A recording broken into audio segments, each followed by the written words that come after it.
that's like the main challenge that a marketer is facing today. Everyone's asking them to move faster. Why can't we do more content? But they need to keep the balance of like quality very, very high. Hey, on this episode of my podcast, I had on Eoin Clancy. He's VP of Growth at Airops. They're a really cool company in the AI search content visibility space. I know this is the hottest topic in marketing right now. We're in a super hot space at the moment. Everyone is trying to generate content to get their brand seen in AI search and also seen in SEO.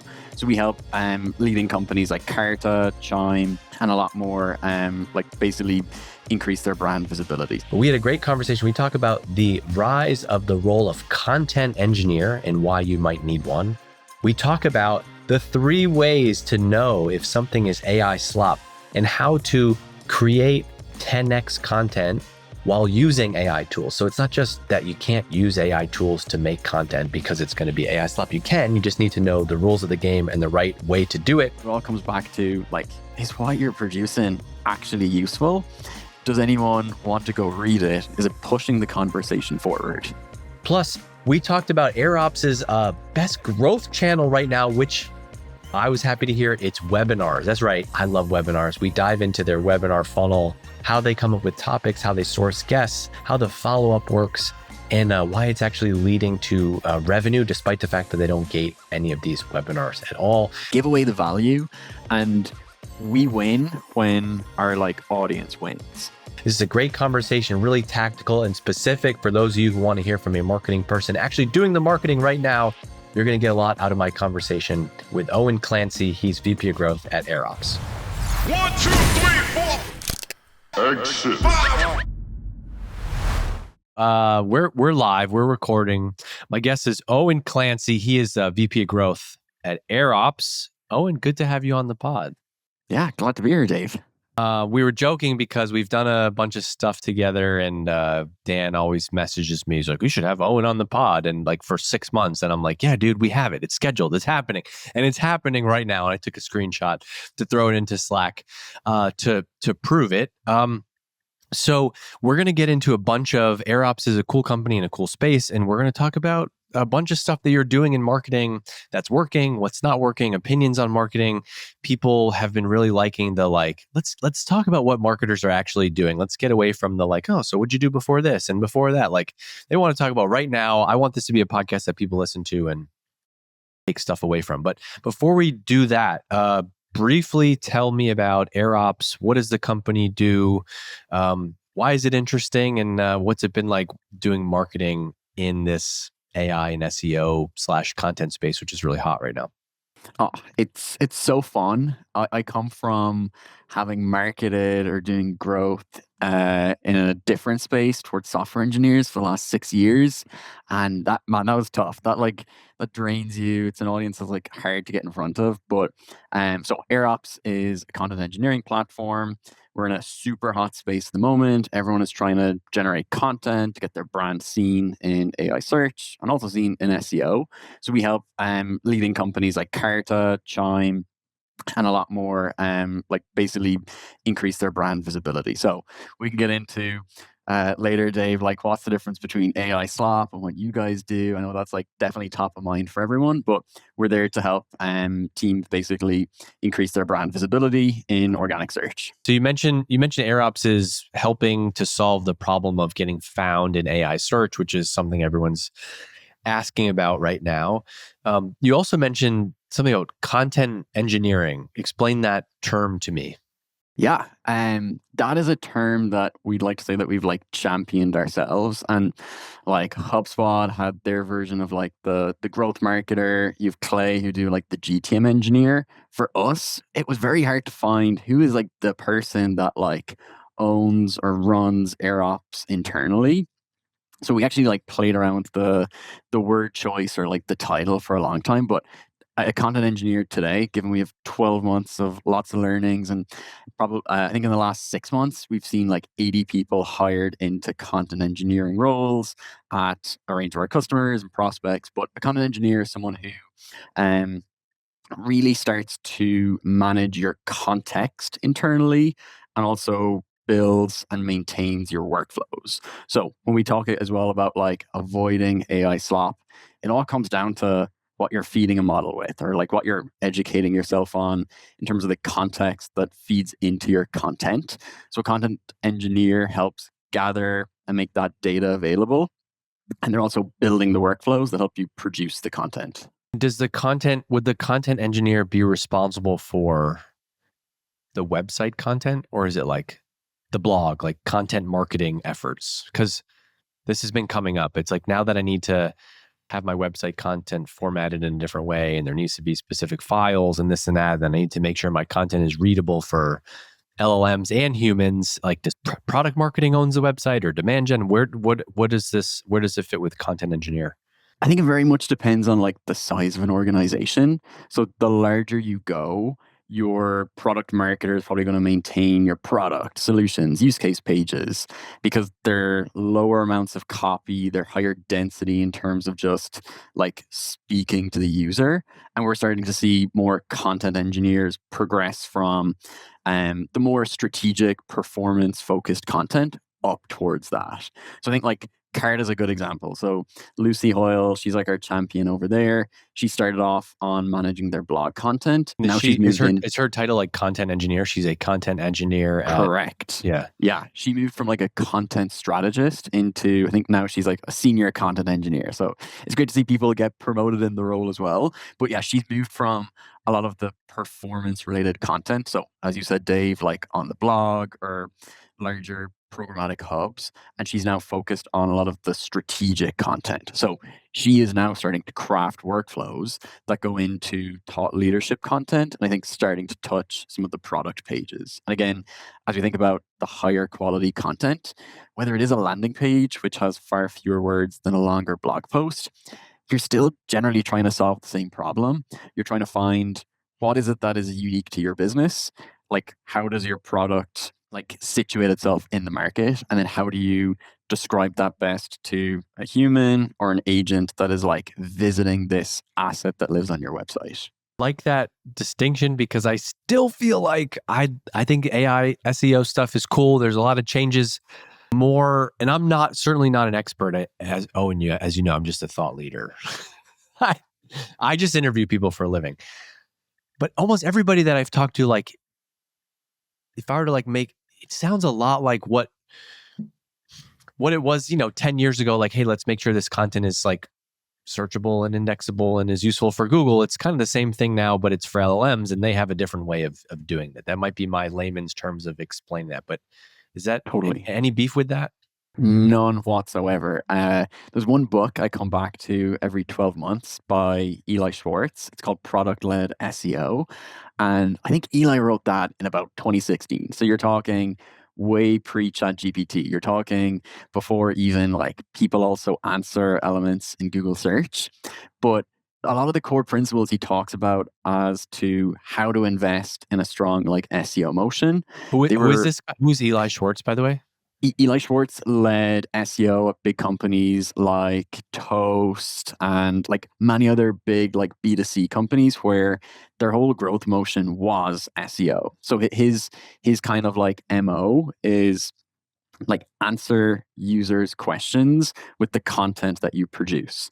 So all of the companies he's worked with will say greater than 30% of their acquisitions will come from organic. But his core principle in the book, again, written a decade ago, I guess at this point, was the search engines, their whole like motivation is to surface the best content for any given query. And whether that search like engine is like Bing or Google or ChatGPT or Perplexity, they're trying to get to ground truth. They're trying to like answer the question they get in with the best piece of content, or now it's like a larger answer.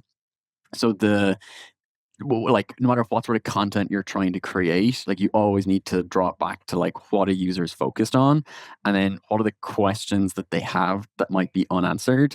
That's largely like where your opportunity is. So I think given the space is like changing the whole time, it still comes back to you have a human who needs to find an answer, and you need to provide that answer. Yeah, I love when you can find something like that in a sea of like, my God, I saw a tweet from Brian Halligan this morning, who's the former CEO and founder of HubSpot. And he's like, at Sequoia top investor in the space, looking at the hottest AI companies. Is like, it was something like, does anyone else feel like overwhelmed, like they can't keep up? And I'm like, oh, that made me feel better, because I have had this insane feeling of like, I am just a muggle who uses ChatGPT. And it's like my Yeah. feed is like just these insane workflows and all these things. And I'm like, God, I feel so far behind. I just love when you hear something like that, a book that came out, 10 years ago, where the principles remain. Nice. Yeah, I think one of the things I do when I try and like select a book is, I think it's the Lindy effect, it's called, but a book becomes more valuable the longer it's been around. So you should always return to like the classics, because they're a classic for a given reason. Like they're not going to keep coming up in conversations or being mentioned unless they're good. So basically, the longer something is around, the more authoritative and likely long lasting that it is. Okay. So you're in this space at Airops. You're going after this persona of content engineer, which there are a lot of, we do marketers, we do like to make up names and terms. And I love when people roll their eyes on this, because like, no, buddy, that's like actually the job. It's like you should make these things up. That's part of the marketing job. Like if you're getting paid to be a marketer at a company, like, yeah, we're going to try to call it content engineer. But it turns out like this is working, it sticks, and it's one of the things that makes sense to me. Like this role makes sense. A couple marketing teams ago, like we would want to be hiring like a growth person in marketing, or we hired someone who was like a former PM, and we called her like marketing engineer. There has always been, or Clay has the GTM engineer. What you're talking about is applying this specifically to content. And I've long believed that out of all the things in marketing, content is arguably the most important thing in marketing. So why not apply an engineer to that and learn a lot about AI and what it's going to take to rank for SEO? I think it's an interesting play. But we don't want to just talk all about content engineers. We're going to talk about a bunch of the specific things you all have done at Airops that seem to be working. Can you just set the stage, by the way, before we talk about, hey, here's all these great marketing plays that you run? Can you give me some receipts, credibility? You don't have to, you're a private company, so probably you're not going to tell me Airops revenue on air, but give me some sense. Let's tell people that like, hey, this is working, the company's growing, and then we'll talk about the marketing stuff that you've done. Yeah, 100%. So when I joined the company about 18 months ago, I came in as a former customer. I was actually a customer for 12 months. So I joined what was then like a 15-person company, solo marketer. We were very much like PLG focused, trying to go like bottoms up, like self-serve, because like while it was a content automation platform, it was generalized automation as well. You could use Airops and still can for That anything. was the company you were at, for people who might not know. That was the company you were at before this, Wilet. I was at Telnix beforehand, Okay, what did you just say? but I joined Airops when we were more like a PLG, like we were Oh, you self-serve. said, bottoms okay, up. while it was a PLG. Got it. Yes, correct. And then I was a solo marketer, which means you do everything for about like 5 or 6 months. And then as we started to like think about, my job was like head of growth, is to figure out the channels and the tactics that can drive basically pipeline or acquisition for us. So basically we started to see a lot more value with dealing with bigger companies. It gave us better product direction. It gave us just better signal, because these people are like knee deep in the problems that we wanted to go and solve. So taking the first 6 months of like finding our feet, setting up some channels, the last 12 months, that was 2025, we've basically like 10x our revenue and then like 10x our customer count as well. And in that time, we've gone from SMB focused to really like enterprise. So again, it's A been tale as old as time. it's It's yeah, literally every company ever. Dan and I were just talking about this because we're feeling it in our business. It's like it always happens this way. it's incredible. But All the yeah, money. like along the way though, it is the same set of problems that marketers are facing, and people are at different stages of their journey of like understanding and adoption. So like you were like being negative to yourself, Dave, of like you just use chat gpt, but I think you're still ahead of probably like 50% of Oh, marketers whoa, whoa, who whoa, haven't whoa, even whoa, whoa! like Hold on. go I for it. use Claude Cowork, Oh, motherfucker. okay. You're So you're ahead I of the am. curve. Woo! You're ahead of the curve. I am a vibe engineer myself. So yeah, I said ChatGPT because I didn't want to make anybody feel inadequate. But I'm using Gemini. I'm using ChatGPT. I'm using Claude Cowork. Like, take that. Nice. So you're top 10% then. And I think generally it like as people move into that early adopter phase, or now I guess it's like the median person or median like content marketer is starting to like realize that this is something they need to move with. That's where we've kind of like found our sweet spot within organizations where they're getting hit by like SEO not being as important, but also just like the essence of brand being incredibly important as you get into a nano banana or like comms or PR, just how you can leverage the tools to move fast or move faster, but keep your quality really high. That's like the main challenge that a marketer is facing today. Everyone's asking them to move faster. Hey, you've all these tools. Why can't we launch faster? Why can't we do more content? But they need to keep the balance of like quality very, very high. I think that's where we're really trying to address their situation. Yeah, so one of the topics was going to be fighting AI slop. Should we that kind of this is a natural transition to there. So maybe we'll talk about webinars, talk about some other stuff you've done, but maybe let's talk about this. Is this kind of what you're getting at, which is like we want to use the AI tools to create our content. However, that V1, the uniqueness, the utility, the cool factor of it has kind of gone away, and it's like you can't just use it to create, silly little memes or just kind of like, hey, wow. Like I remember 3 years ago, I was like, wow, like ChatGPT wrote me this, email that would have taken me, 20 minutes before. But what's your kind of like, how do you articulate we don't do AI slop, but we use AI. Why do you think that? Why do you think those two things get mixed together? Why do people say like, oh, you're using AI to create your content? That's evil. Yeah. I think we've been on like a journey. I think like as as a marketing group, where when this tool came out, like you said, it just like gave you instant access to like content generation. So be it an email or a memo or a blog post, you could like give it literally like a sentence of like write me a blog on X, and it could come out with as many words as you want, which is like the best thing and also the worst thing. So Google was like kind of caught flat-footed with some of like ChatGPT's releases. So you could put out that undifferentiated content and you'd actually get quite good results.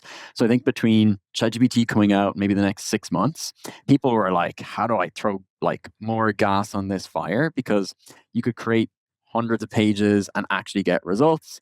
But again, the thing I love about Eli Schwartz's book is like those pages were not serving user intent. Like they were just slop.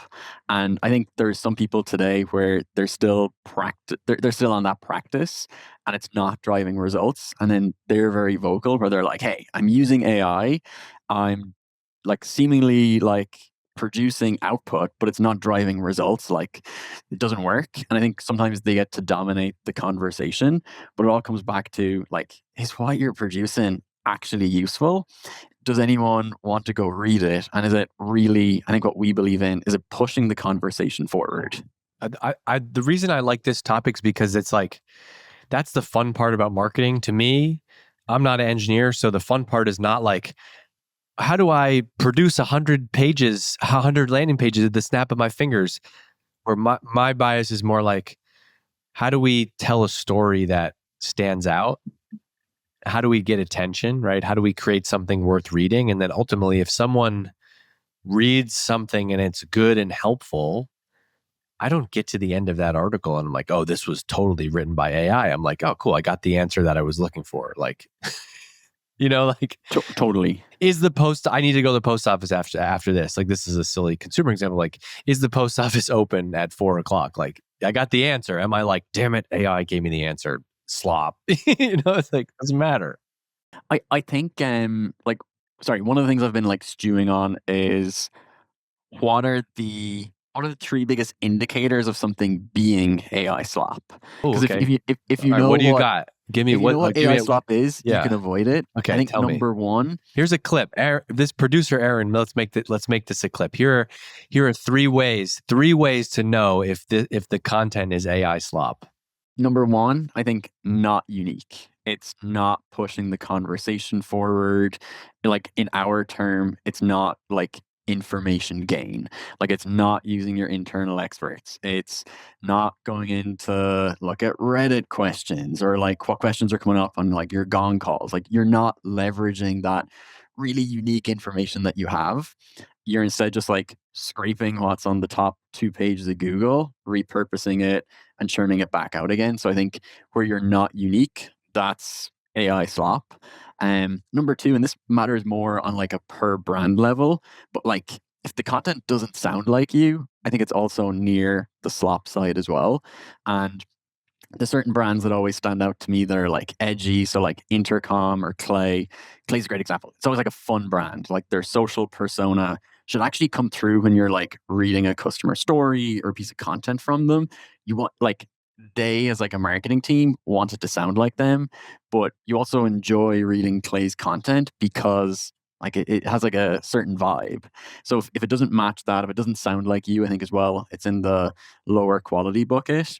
And then there's the smaller telltales. And this is like what will come up in a LinkedIn post or like a YouTube video, or a college professor is probably like shouting at their students every day. But like the M dashes, just like those other words like utilize instead of use, just these phrases that we actually don't use in everyday vocabulary. I think that as well is just like there are like telltale signs there, but it's not that that is a significant indicator of low quality. Some people do use those words, but it's not in like your daily vocabulary. And one of the most important things to actually create performant content is like the readability of it. Like the LLM still has to like digest all of this. A human has to engage with it. Like it needs to be like easy to read. So right for a fifth grader or like right for your elementary school like audience, and it actually performs better. I was just before this, I had a doctor's appointment and I was asking something. I was just sharing all my private information with Gemini because like who cares, whatever, right? Hey, like I'm dying. How do you fix it? But and it exactly the headline that one of the tells is like way they do like the subheads and kind of like recap things. And so it's like the conflict, why one isn't another. And then they explain one section, the hack to stop the frustration. Then the third one was like the last paragraph. It's like recapping it all, the reality check. Like it's almost like it's too like robotic. And it is one of those weird things. I also think there's something with humans. Those are great, by the way. Love that. Love the list of three. I want to get back to the tone of voice thing in a second. I think there's something I'm noticing this in my kids now who are young. They know when I show them a video, they're like, "Oh, that's AI." I'm like, "How do you know?" It just feels, it just has a way. And I know people love the like AI voice recorders. We have one. We have a Dave bot which is trained on my voice. It doesn't trick me 100%. Maybe we're gonna pass this. Someone's listening in their car right now who's like super deep in AI, and there's like, just wait, Dave, 6 months. The fraud is the spam, and the fraud is going to be through the roof. But there's definitely something there on the feel, and it's like I don't know. This is people love that word, the term taste, but it's kind of like I don't know. It's kind of like, how do you know when something is handmade, right? Like the difference between like a local restaurant, you're in Chicago, amazing food. The difference between a pizza in Chicago, right, from a proper place versus going to say California Pizza Kitchen, more of like a chain, a big chain is going to be noticeable. You mentioned tone of voice. I want to talk about that because how does someone, this is a thing. I've been feeling this. But how do you define that? A lot of companies, it just kind of happens. There's a writer who's there early and that kind of has their voice. Are you seeing customers or even you all like trying to have a tone of voice so that then you can use AI within that framework and it works versus if you let AI dictate your tone of voice? Any advice there? Yeah, this is like one of the toughest parts, and like almost taking a step back to answer the question, people often ask like, is AI going to replace a marketer? And like the answer is like undoubtedly in my head no, because that is like a key question that is like so hard to evaluate. And like we've tried to create like frameworks that can help companies basically determine if the end output is similar to their tone of voice input. And it's like a hard problem to solve. Like it's not as if you can do an engineering sprint and like go and solve it. But taking like two or three examples of like customers, I think the big thing that comes out when we like nail a workflow with them is that from their kind of like content marketer or their like head of product marketing, they just come to us with it's the recurring sentence of this just sounds like us. And that's like a super hard thing to go and measure, but it really comes from like the hybrid situation. Like if you just try and use like AI out of the box, and you mentioned Claude Code, Dave, I spent my entire weekend in it, so I was trying to like hack it in all the ways to see like how far I could push it. Like the hybrid situation is really where you end up with like higher quality, but there are some important inputs. The inputs are going to be like your product context, and then you have like brand style guides, and then you do have like a tone of voice that really like you can probably put into a one pager. And I think that does need to be a key asset that you spend a lot of time on. But the interesting thing, and what a lot of our customers do, or when prospects come to us, they've actually done this themselves. They use AI to help generate that for them. So like they're going to have not been using AI for the last 3, 4, however many years they're in business, but they've created a lot of content that they're proud of. It performs really well. It's reflective of maybe their like leadership's team voice, or maybe their like brand team has like a different quirk to them. So with these tools that are available, you can almost like capture the essence by synthesizing the content you have out there into these key documents. And then that just gives you a much better foundation to go and build on. But it's almost like the human element to answer your question of it's really hard to figure out what is tone of voice, but there are ways that you can create these assets, and that gives you just a better starting point. But you do need to continue to refine your systems over time, because like a product set, your tone of voice is going to change depending on your state of the company, the state of the market, and wider things. So it's an evolving asset. So you want to make sure that humans are very much like kept in that loop. I also like you've talked about this, but basically how important subject matter expertise is in your content. And it's challenging because there are going to be people that listen to this, and not everyone at every point in your career, or even right now, is going to be at a company where you're like, man, we have so much unique IP. Like there are a lot of marketers, like we got to just be real. We're just like doing marketing at a company, and the company's kind of like, meh, you know?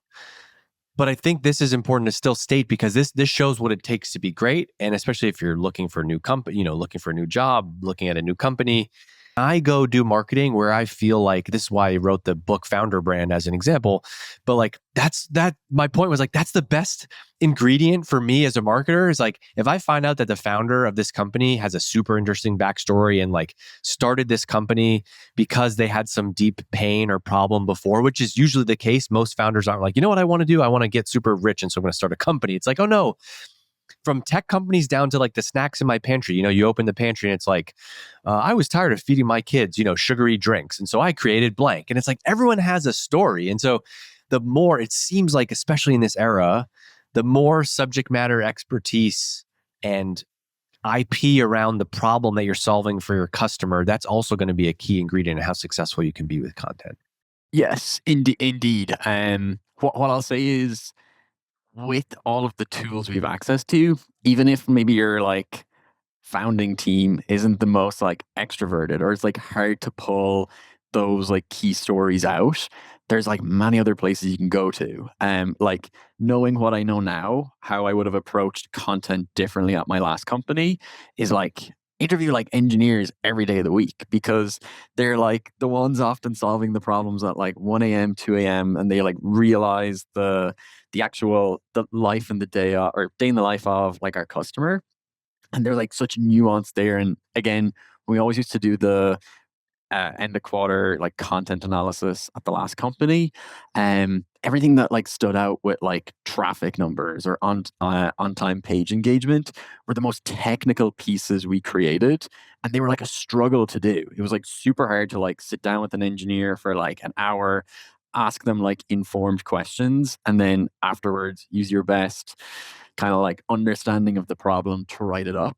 Now that can turn into like, hey, Dave, like use your phone when you're out on a walk, record this voice note, send it to me. I'll like use AI to enrich it, come back to you with the draft. We can like improve the whole process. That whole end to end like work stream is much easier now, but you can often find people inside of the building who can give you that key context. And even if still that's not available, like ask your customers, or better still, listen into the conversations they had with your sales team. And again, like that is the richest golden context you could be using for developing your content, or just like honing in what, if you're trying to find product market fit, honing in on how you should position yourselves to these people. I also think that it being easy should not be the like benchmark for like, hey, I think that good content actually does take time. It's almost, that is what makes it good. It's because you had to interview subject matter experts and really dig to find a point of view. Or I've used this example a bunch, but like Emily Kramer from MKT1, do you know her? You've seen her Substack. So she's like, I talked to her a couple weeks ago, and she's like, yeah, I write like twice a month, once a month. And it's because I'm doing a ton of research and a ton of data. I'm like, perfect. Like, I don't know if that works. Like, for her, that works. That's amazing. But I like it because it's like she's going to go super deep and win on like depth and data and sources versus like I'm going to just publish a million times in a month and hope something good happens. And so I think we're always under pressure by like management and others to like find the easy button for marketing. And it's like, just create more content, when it's actually like, I don't know. I love that concept of, more so people were talking about this like 5 years ago, about like pillar content, 10x content, right? Instead of blog posts every day, what if once a month we published like some piece of original research that was actually, worth sharing? Yeah. The example I'll give you from like in-house here was one that Josh, who's our webinar lead and our content lead, he created back in probably this time last year, February 2025, around the 10x content engineer. And kind of like we were going through there, he interviewed a ton of subject matter experts internally, talked to a ton of our customers. So that gave him like a lot of key context. But Josh did like toil over this piece for like a week, and it wasn't as if we try to like make it keyword optimized and like absolutely pristinely like structured so that was going to work incredibly well in an agent. But it was well written. It was written to like a problem that existed and does exist in the market, and it is like by far and away the outstanding piece of content from whatever angle we want to measure it. And like again, content engineering was not a high search, like it didn't have high keyword volume.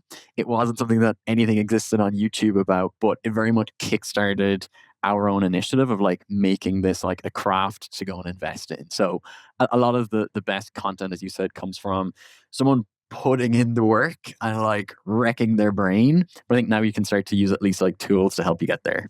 I think in the past, a lot of people would say, like, how do I find a great writer? And I don't want to take anything away from the craft of writing and being a great writer, but from a marketing standpoint and a business growth standpoint, maybe what's cool about the role of content engineer is I actually think we have more tools than ever. If you don't have amazing copy or amazing prose, that doesn't mean you can't create amazing content. Look at social media, right? Imagine saying like the only people that could go viral on TikTok are professional videographers. And it's like, no, you could be, what if your angle on being a great content marketer is like, you're really great at coming up with hooks and you're great at doing the research. And then you can use the tools to like help you create the content. I think it doesn't have to be, I've always struggled with like, all right, well, who's going to write this like 2,000 word article? Well, we have more of the tools at our disposal to be able to do that. All right, we're going to shift over to webinars. So TLDR on this one is Airops loves webinars. Webinars are crushing for you all. You did 14 webinars in Q4 in 2025,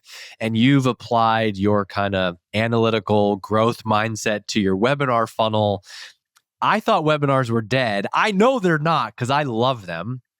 But wait a second. It's 2026. I got a VP of growth at like a hot, AI company telling me that his growth hack is webinars. Please enlighten me. What is your webinar playbook, sir? Oh man, I won't reveal all of it, but like webinars are back. That was like the story for 2026, at least for us. And I think like to explain why they're so good, it's kind of worth taking a step back to why we started them. So, like initially when I came in, again, it was like very different company, very different space. But what I wanted to do was we had these amazing builders. We had like now today we'll call them content engineers. We had amazing builders on the platform just doing wild and crazy stuff and like having amazing results with it. And I was like, the best way for us to get more users or get our names out there is like help tell the story of these amazing people. And a lot of them were not content focused. We had like Sean Linehan, who runs like an executive coaching firm. We had Matteo, who now is a content engineer, but back then he was doing kind of like product marketing work. And it just started with like, let's unlock these stories. And that just gives us ideas and gives the market ideas. And then Okay, so hold on. Let's just like geek out on the tactics a little bit here. So yeah, the number one thing was like really finding good stories to tell on a webinar. Okay.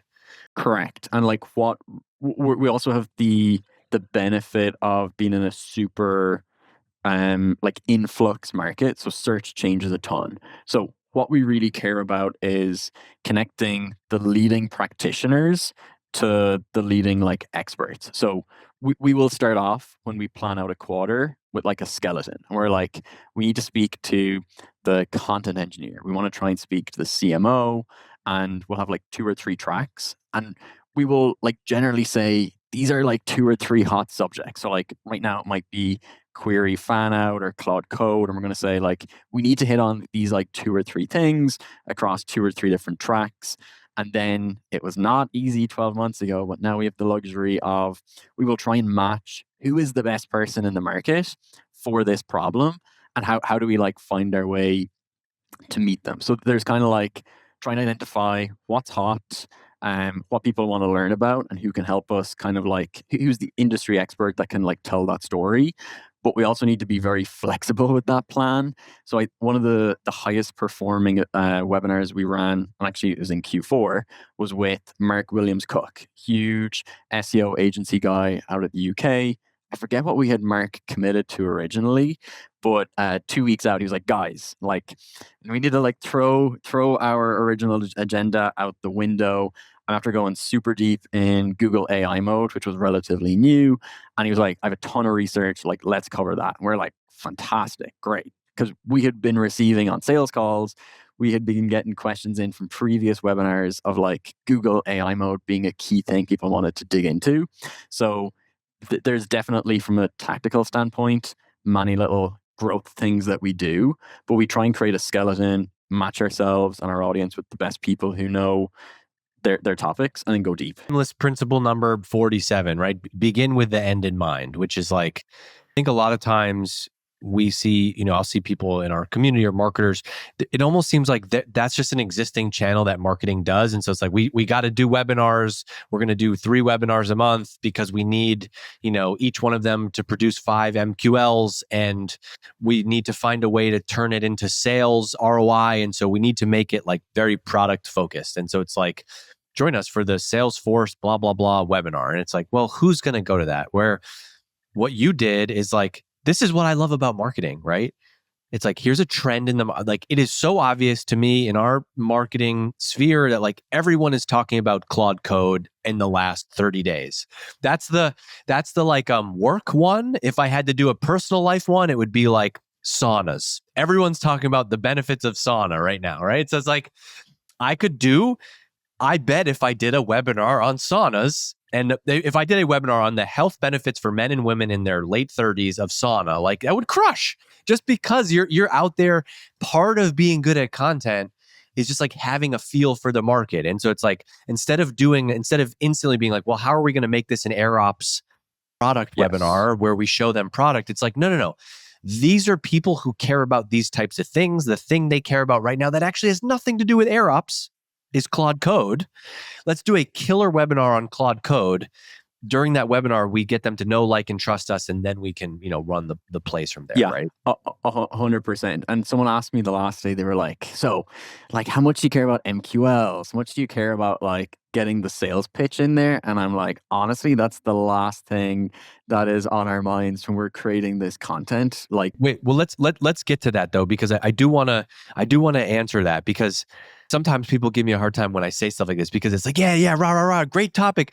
But ultimately, like, the end of the day, the way someone measured, oftentimes, like, the person who's responsible for managing the webinar program, right? Her job is to book there needs to be some measurable outcome. And I know you care about this. So get to that, but I want to, like, talk to the webinar stack. So first, like, what do you run what tool? People love tools. What tools do you use to, do you use a webinar platform? Any tech stack stuff you can share? yeah, we're gonna change it in the next while, but right now we use Luma for managing the event and communications with people who register. Then we use like HubSpot for What all are of you our going to email. change to? We're currently looking at a few different tools. If anyone who's selling is interested in giving us a discount, I'd be more than happy. But we'd love to bring everything into like one platform. There's just nuances as we get to like a bigger scale of trying to segment our audience that like Luma doesn't do a great job on. So that's some tool we need to find by the end of like this quarter. Okay. But You mentioned HubSpot for what? for emails. Okay. So, like, the webinar platform has to connect to HubSpot so you can send emails. Correct. That I have a story on it as well in a minute. But Zoom, we just have like scaled from internal meetings to like Zoom webinars, and then we do pretty sophisticated, like personalized follow ups with Clay, Trigify, and Smart Lead in the backgrounds, and then like Zapier. So we've many small little signals we monitor. They come into like Clay or Airops to kind of get condensed, personalized, and then we send out emails via a mixture of HubSpot and Smart Lead. So there's a, a, a core set of tools, but also like many other small ones in there. Can you share anything about the follow-up strategy? Because I think this is where, okay, well, we're going to just have sales follow up with everyone, attended, didn't attend. Like, there's different strategies for, like, who attended, who didn't attend. What's the offer? If I get an email after the webinar that I went to, but it's like, hey, Airops is the shit. Book a meeting with us tomorrow. I'm not going to do that.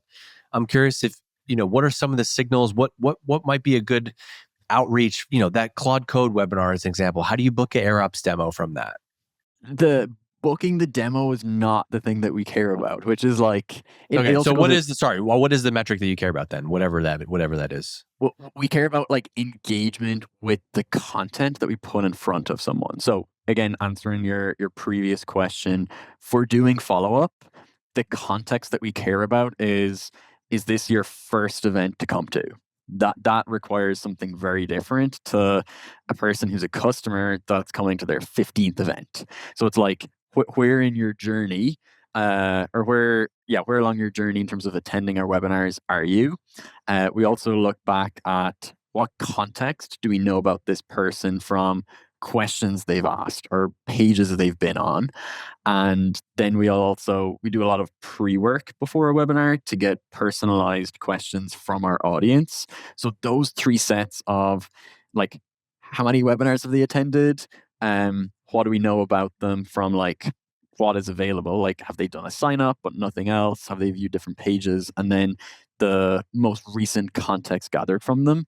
All of that comes in together within like an Airops workflow.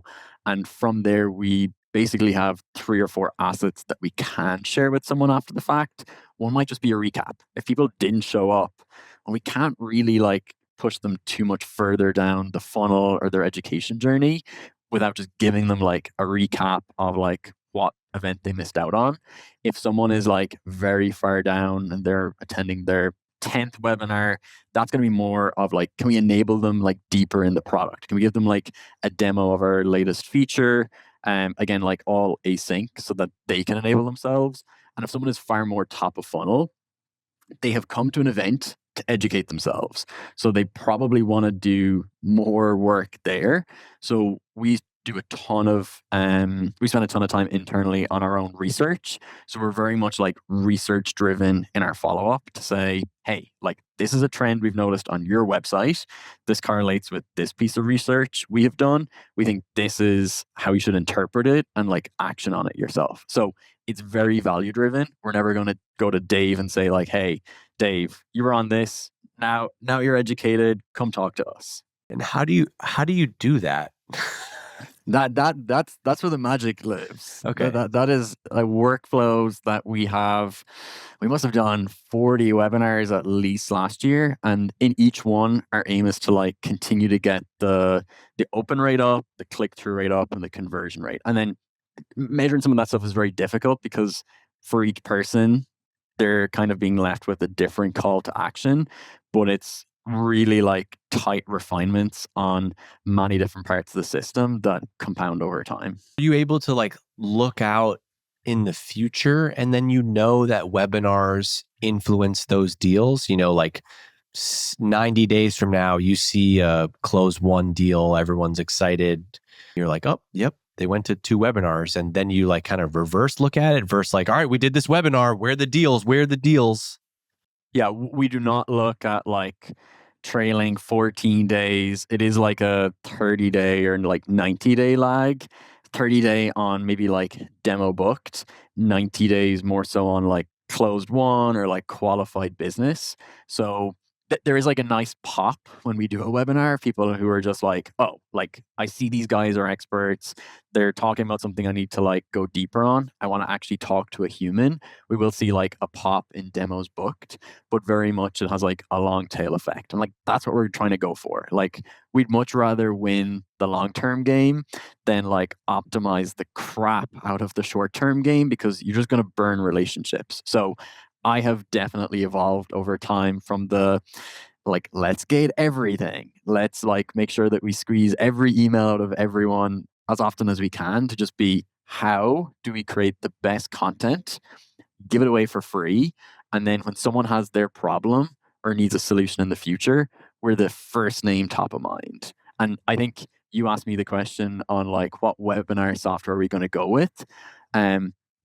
I don't know. Like no one's like always in my face saying like we're the best for this reason, or more so like offer me value of how I can better engage with my community or like audience. No one's doing that to me from like the webinar side, so I actually don't have a top of mind name right now. Right. Don't worry. Depending on when this podcast comes out, you'll get. I'm sure I'll get a lot of coal outbound. Yeah. No, it's good. And then how have you earned the right to do this? Right. I think someone's listening. They get it. My friend Pranav from Paramark would say, like, don't treat people like morons, right? If you do something good and then over time, they're going to come back and, tell you that they heard about you or whatever. Doing this podcast for 3 years, I don't try to drive Exit 5 members from this, but like literally every single week, people say, oh, I heard about you on the podcast. It's just because we've been doing it. A tight relationship with the management team. Like, do you have to get permission? Do they believe in your marketing strategy? Because if anybody else was like, hey, here's the deal. We're going to do all these webinars. We're not going to gate any of them. The follow-up's kind of going to all be different, but like this is going to lead to deals somehow. Just trust me, right? Like outside, it's like, no, that doesn't work. Maybe it works for you, but how did you make that work? It's a good question. It's kind of going back. It is the question age old of like attribution. Like no one has solved it. No one ever will solve it. So like it is a matter of storytelling, and I think it comes back to, I don't want to say like I'm a great storyteller, but I can find the data that can help back up my point of view that I've high conviction in. So early on, it was like, damn, like, Owen, you're investing a crap ton of time in this like webinar thing. It hasn't really taken off yet. Like maybe we should put our focus elsewhere. But basically I talked to like some of my advisors, my mentors, and they were like, no, you like need to like get into a rhythm here before you completely rule it out. So it was great advice I got at that point, because we had done like 3 or 5 and hadn't seen results, but it was starting to show up in sales conversations, which was my qualitative like data point. And then we did like number 6 and 7, And we started to like refine our call to action, started to refine like what we did in follow up, just tried to like sell less on the call. And then just like the hamster wheel started to move. And when it starts to move, you're more easily finding proof points. You're better equipped to like tell a story internally. And then you get to this point of perpetual motion where it's just like, hey, this is the thing that we do. And like our co-founders or the rest of our team, even as new people join, they're like, oh, like digital PR, like I know this amazing person. So where originally it was really tough to get it off the ground, now we're in a privileged position of we have to turn down guests right now, which is tough. So we're always looking to scale, but I think it comes back to if you're trying to repeat this motion elsewhere, it comes back to having high conviction, finding some data points to back up your point of view where along the journey you are, and then like storytelling it like internally and keeping your market informed as well. Like I don't know if you play golf, but there's a common analogy to a lot of things, which is like you have to find the right balance of like not trying too hard, but you need to try a little bit. And it's almost like the same is true with marketing. It's like if we try to do these webinars and we're like, all right, we're doing this webinar and we need 5, MQLs from it, then it's like too much pressure. But if you're too laissez-faire with it, like you don't get the right thing. And so I like what you said. We often use internally, we say like momentum creates clarity. And so it's like you did a couple. I love the feedback loop from sales. That's obviously the ultimate one. If a bunch of people start saying like, yeah, we've been going to the webinars, like, oh shoot, okay, let's go do more of those. Somehow we chewed up a lot of this time, but I'm going to keep you for a couple more minutes. Webinars, good enough. You left enough there to be desired. I do have two quick follow-ups. One, you mentioned like, are there some type of signals like someone that goes to the webinar ingesting like data from your websites, CRM, other sources, and then kind of scoring them in some way? I feel like you mentioned something like that. Yeah. And what are you doing that with? We have a bunch of signal tracking tools, so like or B2B for like person level enrichment. We use like Hockey Stack to get a better feel of when we have performance ads. Is someone at a company getting a ton of ads or no ads? And again, it is so interesting in that perspective. We do a customer deep dive every week. How many people come in and say that they found us through personal research? And if you're listening, I'm doing like air quotes. The people who come in with personal research have received a crap ton of ads. So we use like Hockey Stack or B2B, Trigify, and like what HubSpot tracks out of the box to figure out what has their journey been over time, how long do they know about us, and then kind of like their most recent activity as well. Okay, cool. Because that seems like such a useful thing. It's not just about that webinar in a vacuum. It's like they also did this and they did that. And then how do you get butts in seats, right? Somebody's like, yeah, well, whatever. You Airops, like you raise money, you made an announcement, you got a lot of hot buzz, you got a list. Like, how are you getting butts in seats to these things? Any secrets? There's a few secrets I'll keep in my back pocket because I want to make sure. Okay, no, I respect that, as you should. But I do think it 80-20 rule applies. I'll keep the 20%. The 80% is just, and again, this is, you need to develop towards it of like the storytelling, but give away the value. Like I have learned that so much in the last 18 months. Like don't gate, and that will feel so hard to let go of in certain organizations because you're targeted against like an MQL goal or like a sales qualified goal, but give away the value. And how I look at it and how we look at it is we win when our like audience wins. And our audience, even in the last 30 days, I've never seen as much public love on LinkedIn about our webinars where they're like screen recording in the background because they don't want to wait 6 hours for us to send out the email, and they're sharing out snippets on LinkedIn. They're doing their own UGC of it on amazingly TikTok, but also YouTube. So the whole thing is like basically give as much value as possible, like find their pain points and democratize access to thought leaders or the like best insights, and then your users will do the distribution for you.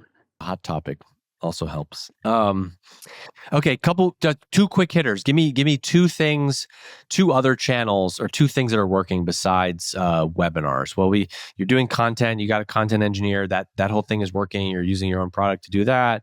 Webinar program. one or two other channels that are like promising and a part of the mix moving forward for Airops. Yeah, maybe just like one bit of sage advice for the audience as well. I'm a young guy, so take my use of sage with a pinch of salt.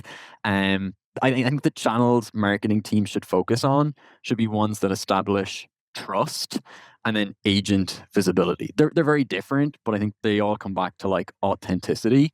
So from our side, like webinars, our own content, they actually fall a lot into both buckets, but also agent visibility.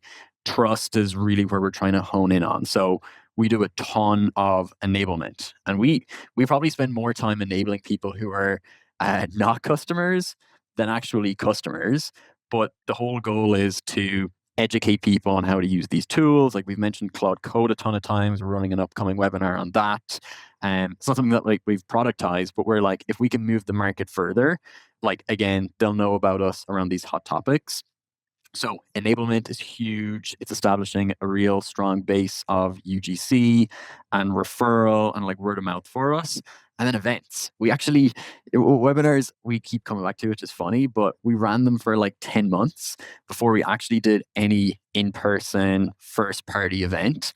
And it was amazing. We had these people who met up in New York at like a hackathon, and they were like Lucy and Vivian and Paul and like Mary, and they'd all been engaging on our webinar chats before, and then they met in person, and they just created little pods in lots of different cities all over the US and actually abroad too. And they're kind of like almost grounds up creating their own events, and we're trying to meet it tops down with larger ones too. So events, community, they're all kind of together, but bundling up to trust, I think, as a core bucket of channels. Thing that you're not inventing. Did anything get the axe in the 2026 budget? Come on, give me something. I know something. Yeah. You fired a PR agency or something like that. I don't know. No, we've been privileged of, I don't think anything got cut.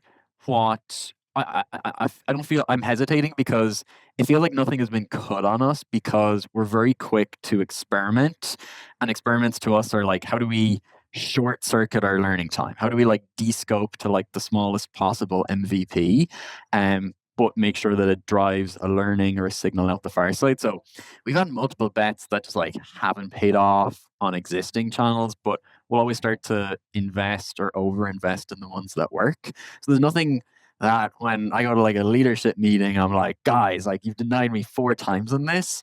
I can't say that honestly there is anything that falls into that bucket, but we definitely get support, investment, resources to move fast in the ones that are working for us. Okay. All right. Fair. Whatever. That was the whole pod plus. That was I'll give you a beef, but it's okay. Enjoy your time. Enjoy your weekends with Claude Code, because my friend, that time is going to go away quickly. So you better get sharp. You get to get sharp now. Okay. Eoin Clancy, this was an awesome episode. Smart guy. You came off great. You did a great job. We got some specific stuff in there. If you sell webinar software, go find Eoin on LinkedIn. Actually, no, yeah. send him an email. You'll find him on LinkedIn. You can follow Airops, see what they're doing, putting out a lot of useful stuff, and winning by being helpful, which is awesome. Great to have you on the pod. Lots of people have said really nice things about you, and I agree. Did a nice job on the pod, and I'll continue to follow you. And we'll check you out on the next episode. Thanks everybody for listening. I'm Dave Gerhardt, and I'm out of here. Eoin, see you, man. Thank you. See ya.